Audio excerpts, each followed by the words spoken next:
You see a storm on Earth, rain, wind, maybe some damage. Then it passes. But out there, past where our atmosphere ends, storms don't pass. They dwarf a continents. They rage for centuries. They defy every law you think you know about weather. Jupiter has a spot big enough to swallow Earth whole. It's been spinning since before your country existed. Saturn wears a hexagon around its pole that refuses to break. Neptune breeds hurricanes with winds that hit 2,100 kilometers per hour, then watches them vanish in years. Venus rotates once every 243 days, but its winds lap the planet every 4. Mars throws dust so high that robots die and the sun disappears. And on worlds made of ice, it doesn't rain water. It rains diamonds, methane, things that would kill you in seconds. These are planetary megastorms, and every single one rewrites the rulebook. This script is researched and factual, using sources from the Planetary Science Journal published October 2024 by Amy Simon at NASA Goddard Space Flight Center, and Nature Astronomy published January 2024, documenting diamond precipitation dynamics from the SLAC National Accelerator Laboratory in California, using European XFEL data. Now back to the information. You've seen the pictures, that crimson oval stamped on the giant's face, but pictures lie. They freeze motion. They hide scale. The Great Red Spot is 16,350 kilometers wide as of April 3rd, 2017. That's 1.3 times Earth's diameter. Not the storm, the eye, just the center. And it's not red because of what you think. Nobody knows why it's red. Temperature readings from Juno's microwave radiometer. During July 2017 passes show the core is cold, causing ammonia and water to condense inside, creating thick clouds. Phosphine gas detected in September 2024 by researchers publishing in the Journal of Geophysical Research Planets might generate those red colors, but that's still hypothesis, not certainty. Period of 4.5 Earth days. Winds at the edge hit 432 kilometers per hour. Inside, the air barely moves, stagnant. But here's the thing nobody tells you. The Great Red Spot squeezes. Hubble observations between December 2023 and March 2024, spanning 90 days when Jupiter ranged from 391 million to 512 million miles from the Sun, revealed that the storm oscillates.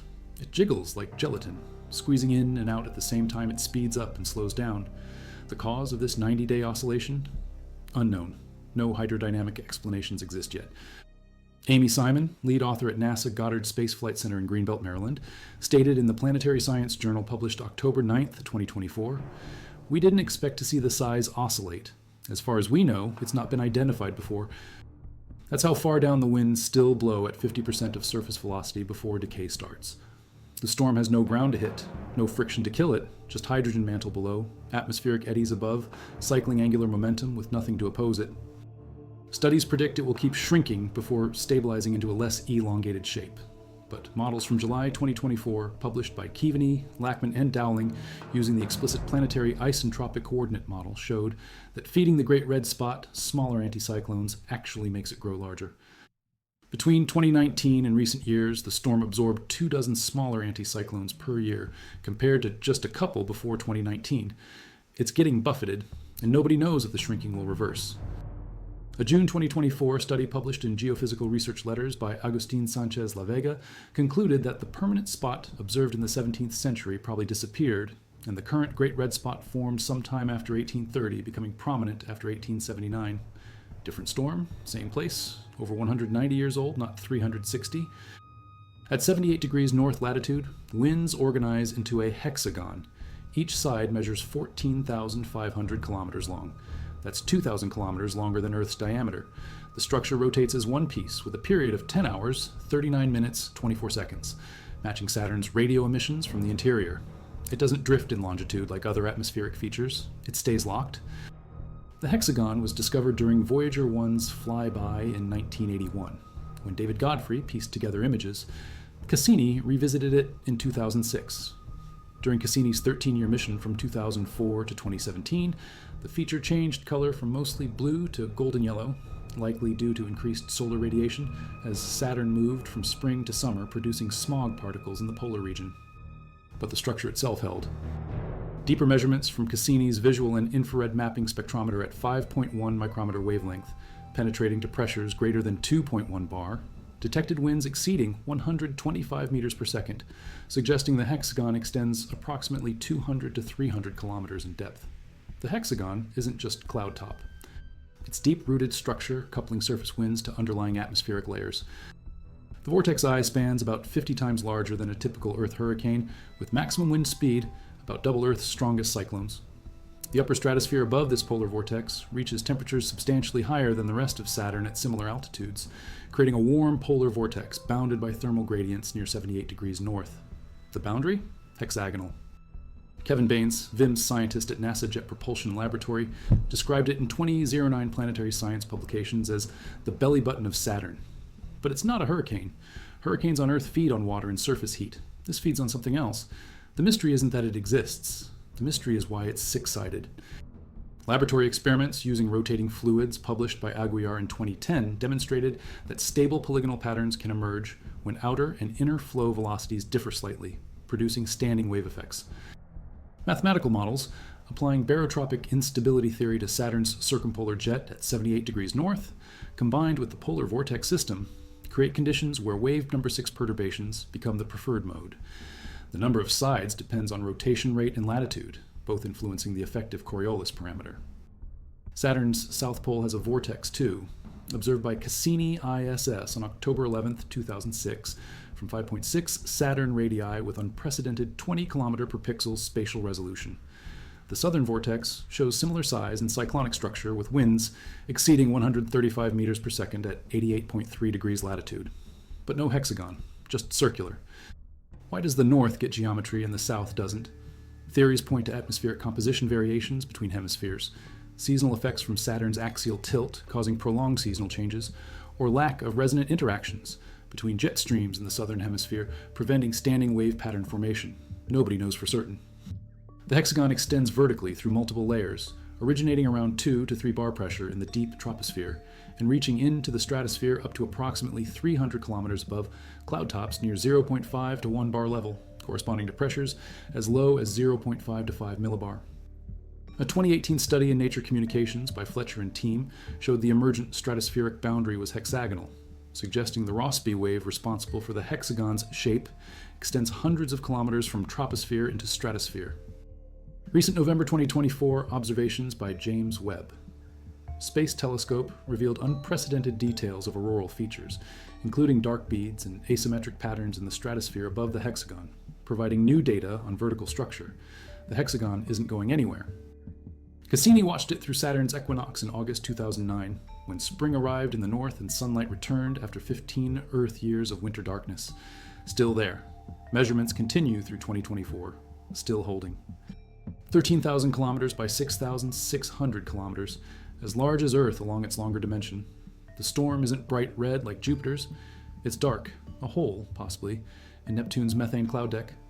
Around its edges, white methane ice clouds hover at higher altitude than the dark material, forced up slopes of high-pressure air where methane gas cools and crystallizes. Wind speeds around the Great Dark Spot measured by Voyager 2 hit 2,100 kilometers per hour. That's the fastest wind speed ever recorded in the solar system. Not a typo, 2,100 kilometers per hour. For comparison, Earth's Category 5 hurricanes max out around 250 kilometers per hour. Neptune's storm runs 8 times faster. The Great Dark Spot is gone, vanished. Amy Simon, planetary scientist at NASA Goddard, stated, "It was certainly a surprise. We were used to looking at Jupiter's Great Red Spot, which presumably had been there for more than 100 years. But that same 1994 Hubble observation showed a new, smaller dark spot in the southern hemisphere, different storm, formed between the Voyager flyby and Hubble's look. Neptune's dark spots don't last. They form, drift, dissipate. Bright white companion clouds appeared 2 years before the dark spot became visible in 2016, suggesting dark spots originate much deeper in Neptune's atmosphere than previously thought. Computer models show the deeper the storm, the brighter its companion clouds. The 2018 spot became visible when it reached shallower layers. 6 dark spots total have been documented since 1989, 2 by Voyager in '89, 4 more by Hubble since 1990. New storms likely crop up every 4 to 6 years. Each storm may last up to 6 years, though 2-year lifespans are more common according to findings published in the Astronomical Journal. Michael Wong stated wind speeds inside Neptune's dark vortices remain unmeasured directly, but estimates put them around 100 meters per second, similar to Jupiter's Great Red Spot. Jupiter's Great Red Spot stays confined between eastward and westward jet streams, locked at 22 degrees south.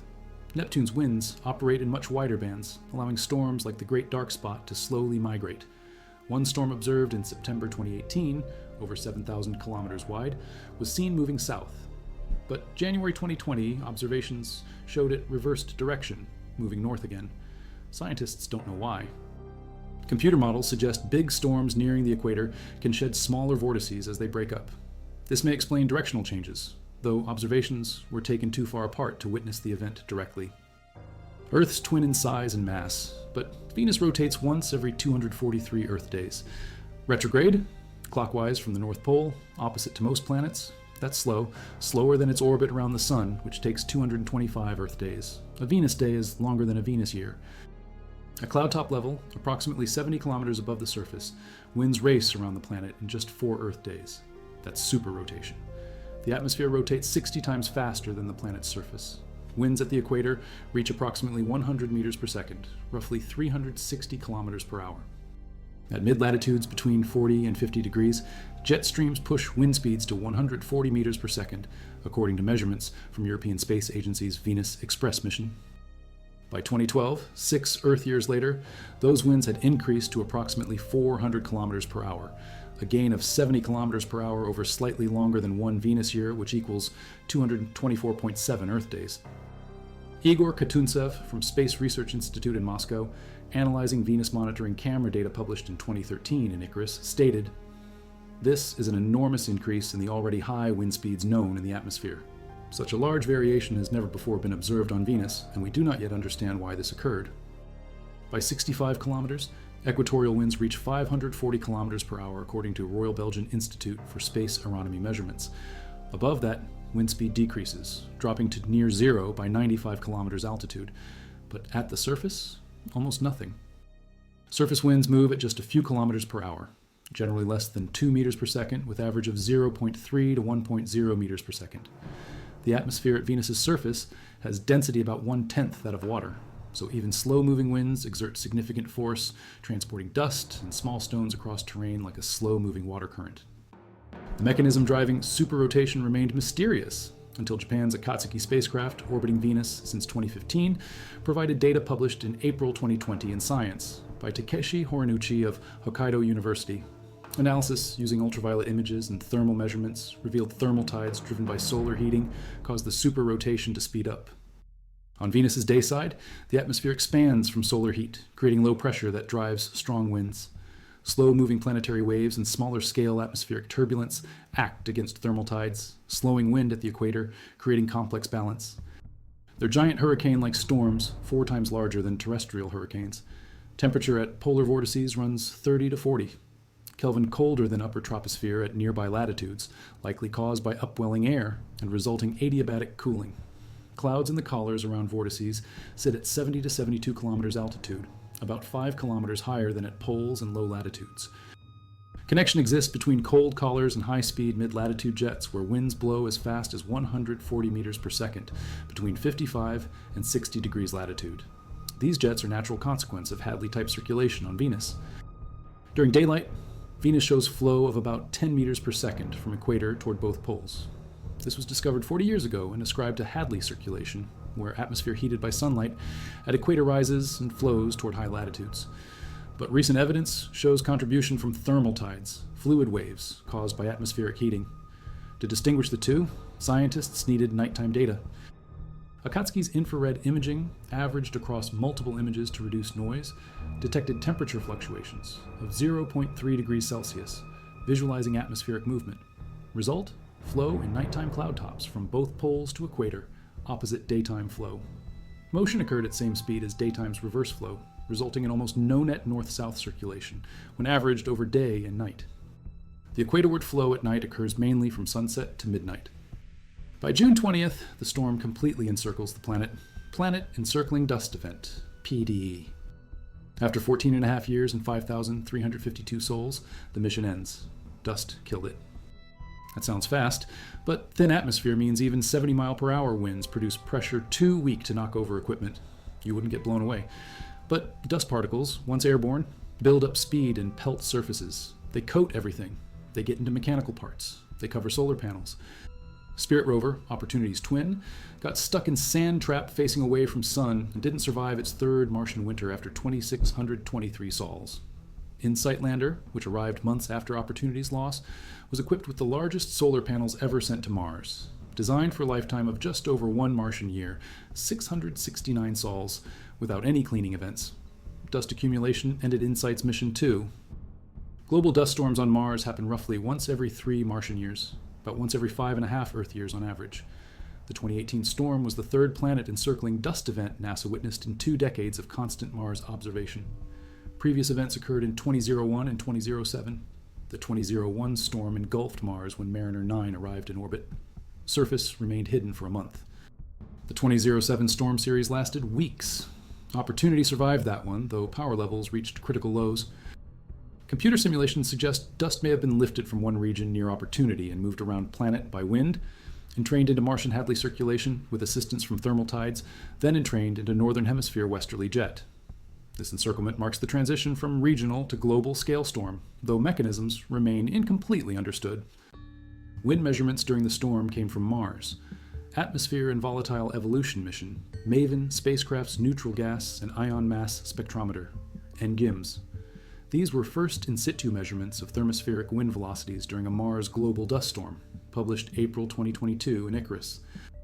At altitudes between 150 and 220 kilometers, observed averaged horizontal thermospheric wind speeds peaked to nearly 200 meters per second during storm onset around June 9th to 10th, before the storm became planet encircling, then decreased to about 140 meters per second near peak of storm around July 7th to 10th.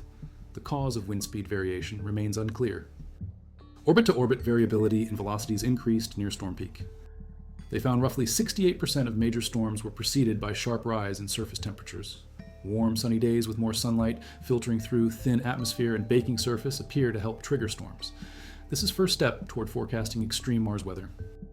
During 2018, PED dust reached heights exceeding 60 kilometers, more than 37 miles, 7 times higher than altitude at which large passenger jets fly on Earth. Middle atmosphere temperatures measured by Mars.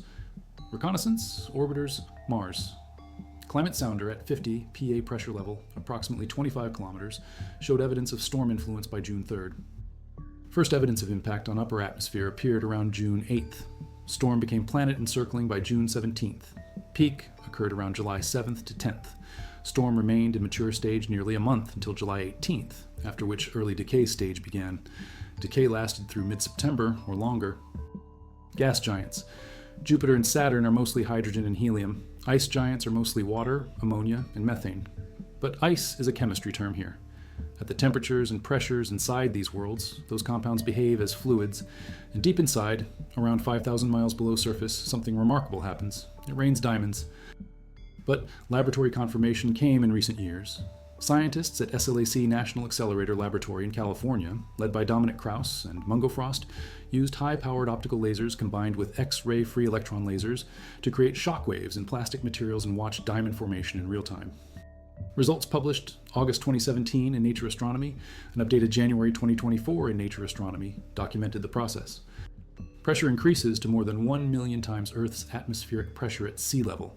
Under these conditions, methane breaks down into carbon and hydrogen. The carbon atoms bond together, forming diamonds. Team discovered oxygen makes diamond formation more likely and allows diamonds to grow at lower temperatures and pressures than previously thought. Findings published January 8, 2024, by Frost and team using European XFEL X-ray laser at Schenefeld, Germany, showed diamonds form at even lower pressures and temperatures than earlier experiments assumed. In case of Uranus and Neptune, diamond rain forms at shallower depth than initially predicted, potentially having stronger influence on formation of unusual magnetic fields. Current estimates indicate diamonds may grow over millions of years, potentially creating meter-sized gems. These dense structures sink deeper into planetary interior in response to gravity, creating diamond rain from higher layers. They may accumulate around planetary core, forming a layer of diamonds millions of carats in weight. Unlike Earth's symmetrical magnetic field extending from each pole, fields around Uranus and Neptune are not symmetrical. They don't extend from poles in orderly fashion. This suggests fields aren't generated in planetary core, but in thin layer of conducting material. Diamond precipitation could provide answer. As diamonds form above layer of conductive ice and sink through it, they stir the conductive fluid. Currents in conductive fluids act as dynamo through which planetary magnetic fields form. The diamond rain creates movement, generating asymmetric magnetic properties observed. This could explain Neptune's excess energy output and may account for surprisingly violent storms observed on planet's surface despite distance from solar heating. Results from SLAC experiments suggest diamond rain would be possible on these smaller gas planets, making it potentially widespread phenomenon throughout galaxy. Things we burn as fuel on Earth exist as liquids in Titan's frigid climate. Surface temperature averages 90.6 Kelvin, negative 182.55 Celsius, negative 296.59 Fahrenheit. At these temperatures, water ice has extremely low vapor pressure. Atmosphere is nearly free of water vapor. But methane creates substantial greenhouse effect, keeping surface warmer than thermal equilibrium would allow. Methane evaporates from methane lakes and seas, condenses in troposphere, forming clouds and precipitation. Most located in northern hemisphere, these bodies contain approximately 300 times volume of Earth's proven oil reserves according to estimates. June 2008. Cassini visible and infrared mapping spectrometer confirmed presence of liquid ethane beyond doubt in southern hemisphere lake. Computer models suggest average polar lake composition is 3/4 ethane, 10% methane, 7% propane, with smaller amounts of hydrogen cyanide, butane, nitrogen, and argon. Jonathan Mitchell, UCLA Associate Professor of Planetary Science, stated, "The most intense methane storms in our climate model dump at least a foot of rain a day, which comes close to what we saw in Houston from Hurricane Harvey this summer. When Titan encounters colossal storms, regions that are typically deserts transform into massive floodplains. Water flows over surface depositing sediment in low lands, forming cone-shaped features called alluvial fans. Though precipitation highest near poles where most seas and lakes reside, most intense rainstorms occur near 60 degrees latitude, in region with highest concentration of alluvial fans. Like on Earth, powerful storms develop when wet, cool air from higher latitudes meets dry, warm air from lower latitudes. Clouds cover around 1% of Titan's surface, while clouds cover around 60% of Earth's surface. Titan's troposphere extends up to about 45 kilometers altitude, due to lower gravity allowing atmospheric layers to expand, compared to Earth's troposphere, which extends up to about 12 kilometers. Recent observations from James Webb Space Telescope and Keck 2 telescope, published by ESA, detected evidence of cloud convection in northern hemisphere for first time. Clouds appeared to move to higher altitudes over a period of days. Most lakes and seas are located in northern hemisphere, and evaporation from lakes is major potential methane source. But computer simulations indicate huge dunes of soot, like material raining, down from atmosphere in equatorial regions, may be shaped by rare storm winds that happen only every 15 years when Titan is at equinox. Storms produce strong downdrafts flowing eastward at up to 10 meters per second when they reach surface. In late 2010, equivalent of early spring in Titan's northern hemisphere, series of methane storms were observed in equatorial desert regions. Northern hemisphere has many more hydrocarbon lakes. Number of methane lakes visible near South Pole is decidedly smaller than number near North Pole. The South Pole is currently in summer and North Pole in winter. Emerging hypothesis is that methane rains onto poles in winter and evaporates in summer. Study published January 2012 in Nature by Tapio Schneider and team predicted that in northern polar region, prominent clouds would form within about 2 Earth years, and lake levels would rise over next 15 years as seasons progressed. Observations have confirmed these predictions. Modeling work indicates when droplets fall through atmosphere with moderate ethane relative humidity of 50%, precipitation reaching surface can contain equal parts methane and ethane. Lakes stratify. Methane evaporation at surface cools and stratifies, resulting ephemeral lakes. Their upper layers become ethane-rich and may cross liquidous curve. Above approximately 83 Kelvin, any ethane ice that precipitates would be denser than surrounding liquid and settle to lake bed where it would remain stably frozen.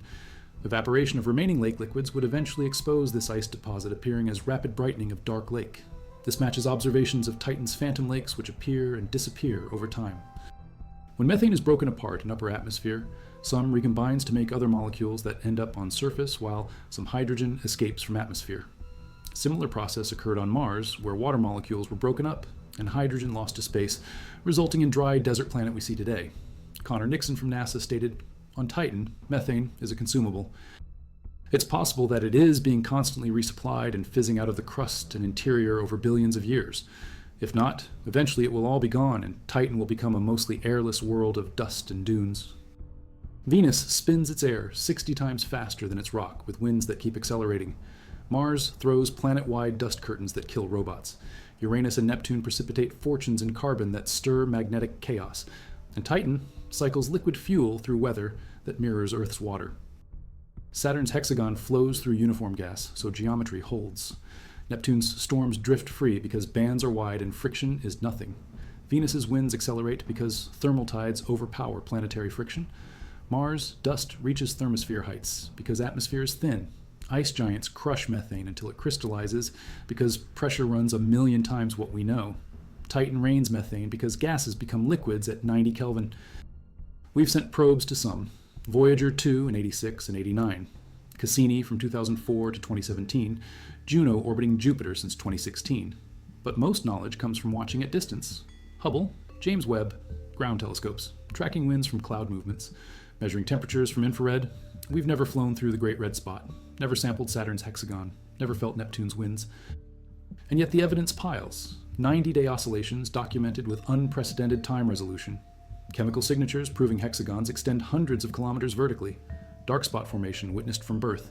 Wind speed increases of 70 kilometers per hour in 6 years. Global dust reaching heights 7 times flight altitude.